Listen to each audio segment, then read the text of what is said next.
1540 की कन्नौज की लड़ाई, जिसे बिलग्राम की लड़ाई भी कहा जाता है, भारतीय इतिहास की एक महत्वपूर्ण घटना है। ये लड़ाई 17 मई 1540 को मुगल सम्राट हुमायूं और सूर साम्राज्य के संस्थापक शेर शाह सूरी के बीच लड़ी गई थी। हुमायूं बाबर का बेटा था और उसने अपने पिता के बाद मुगल साम्राज्य की बागडोर संभाली थी। हुमायूं ने अपनी सत्ता को मजबूती से स्थापित करने की कोशिश की, लेकिन उसे कई चुनौतियों का सामना करना पड़ा। दूसरी ओर, शेर शाह सूरी ने अपनी ताकत और कौशल से सूर साम्राज्य की नींव रखी और एक सशक्त शासक के रूप में उभरे।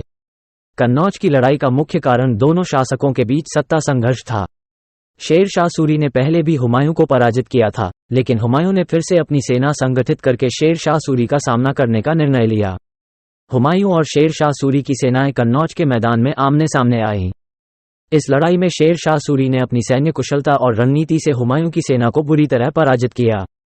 हुमायूं को अपनी जान बचाने के लिए भागना पड़ा और वह कई वर्षों तक निर्वासन में रहे।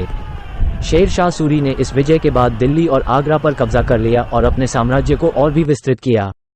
कन्नौज की लड़ाई ने भारतीय इतिहास में एक महत्वपूर्ण मोड़ दिया। इसने मुगल साम्राज्य को कमजोर किया और शेर शाह सूरी को एक महान शासक के रूप में स्थापित किया। शेर शाह सूरी ने प्रशासन, सैन्य संगठन और आर्थिक सुधारों के माध्यम से अपने साम्राज्य को मजबूत किया, जिसने भारतीय उपमहाद्वीप पर लंबे समय तक प्रभाव डाला। कन्नौज की लड़ाई का महत्व इस बात में है कि इसने मुगल साम्राज्य की स्थिरता को चुनौती दी और शेर शाह सूरी की कुशलता और नेतृत्व को प्रमाणित किया। ये लड़ाई भारतीय इतिहास में सत्ता संघर्षों और साम्राज्यों के उत्थान पतन का प्रतीक है।